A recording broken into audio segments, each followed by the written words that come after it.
style results of very tough competitive fights against the likes of Jesus Soto Caraz, Arturo Gatti, Jose Luis Castillo. And arm length advantage of a half-inch measured from the armpit to the end of the fist for Alfonso Gomez. They both weighed in significantly.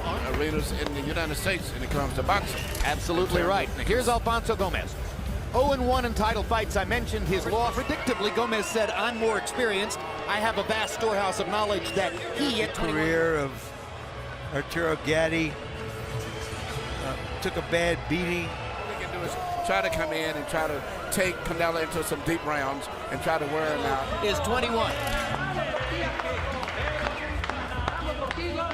Canelo, or maybe they're just like redheads.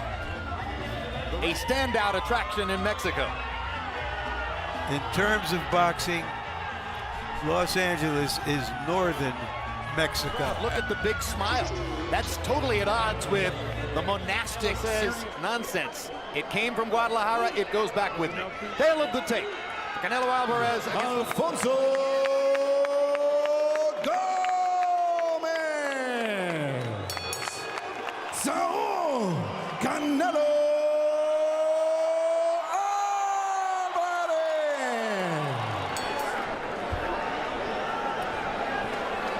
Good evening, gentlemen, for the WBC Championship. We're good here. You got your instructions in the dressing room. Touch them up and come out the bell.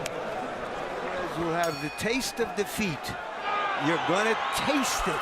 He's a devoted body puncher, and unlike some fighters, Emmanuel, he will throw in combination to the body. I mean, I looked at his boxing techniques, his jab. Sometimes I think he holds his hands a little too wide where you can catch it between the gloves, but other than that, fighter. And when you look at that body, I think they've made a very intelligent decision as a being a middleweight.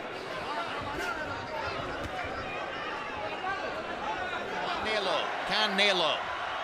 Incidentally, the word means cinnamon. Gomez looks like he has a real plan. We'll see whether it works. Fighting often, evidently wasn't big purses. And also, he controls the distance. And he does a variety of things. He'll step back on a punch. But one of the flaws some people see in him is that he really doesn't use the jab. Emmanuel, the answer is 38 fights already. 37-0-1 at age 20. Not at all unusual for Mexican fighters to turn professional. Canelo starts to get the jab going. And down goes Alfonso Gomez on a left hook. Short. Quick, short left hook. Great punch. So much of the plans of mice and men. Use your jab. Use your jab. When you step back, jab. Don't worry. Here you see a very accurate punch coming from Canelo. Just accuracy and balance. And his opponent's head will beat when he's throwing a punch. Exactly. Gomez walked right into that punch. There's 12 Gomez rounds. didn't do anything wrong. Gomez brought in a plan. But now he's down 2 points. In his corner saying, be patient, stick with it. Nothing happened. That sounded to me like don't abandon the plan. Through the center with a punch. That's what happened to Roy Jones the night that Antonio Tarver knocked The him. punch that Tarver knocked, he started off with a looping left hand, and Roy put his hand to block it in some kind of way. Perfect. Yeah, but again, Gomez seems to be winning the first half of the round.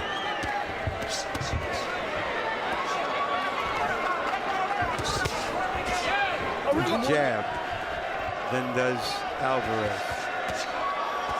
There's one of those counters. Again. With a good body punch is going to end up going right on the top of the club. You think that was deliberate? Because it should have been pointed out to the referee.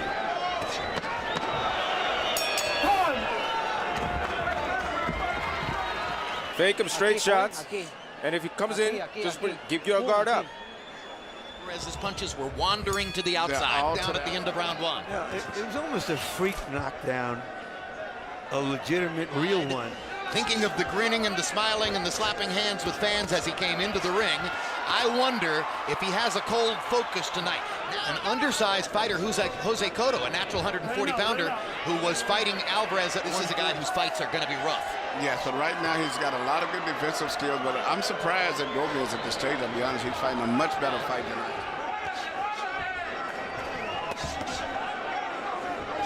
And I think right now, by the timing and the activity of a hand by Gomez. One thing, his volume of punches is too low. meaning Alvarez.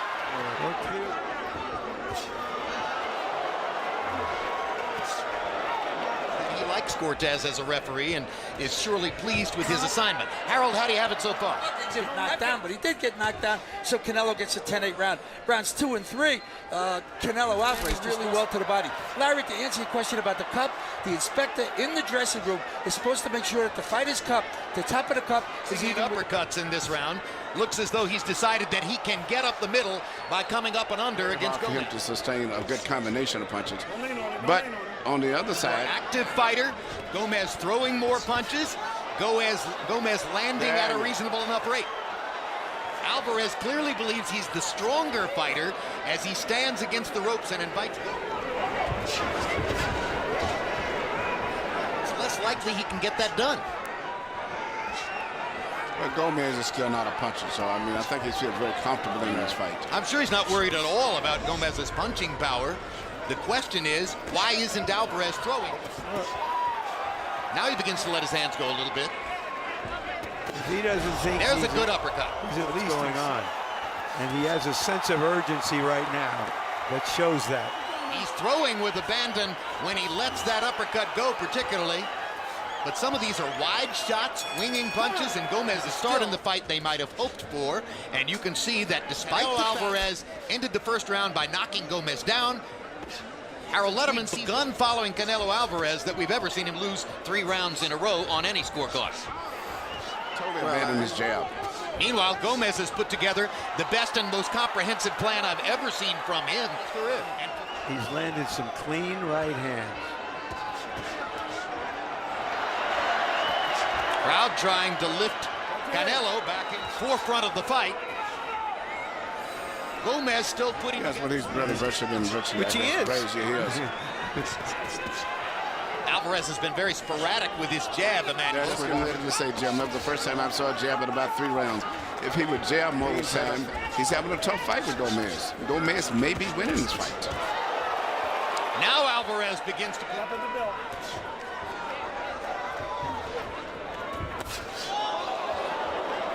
Reminiscent of round 1 as Canelo. That could be landed more hard punches. How you feeling? You use the jab, you catch him here. Throw the jab, throw the jab, throw the jab. Jab. Gomez in the white. This the last preliminary bout before our main event of this pay-per-view. Tell a little bit as he lands his jab. Alvarez falls short with his twice in a row.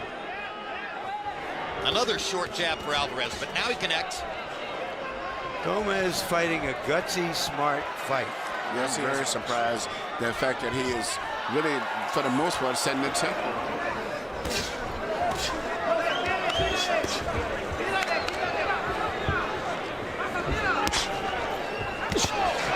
Good right hand, a big right cross across the top. Gomez is badly hurt.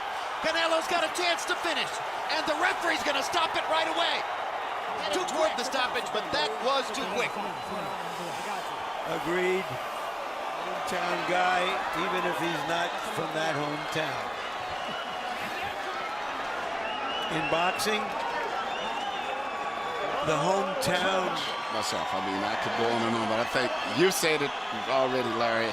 It was a quick stoppage, but it's All right, watch the uppercut land here. That starts the damage. Then the right cross. Boom. Canelo has a chance, but he hasn't quite finished him yet, in our view, at the moment when the referee steps in here. He was hurt, but he deserves, given what's happened in this fight, a chance.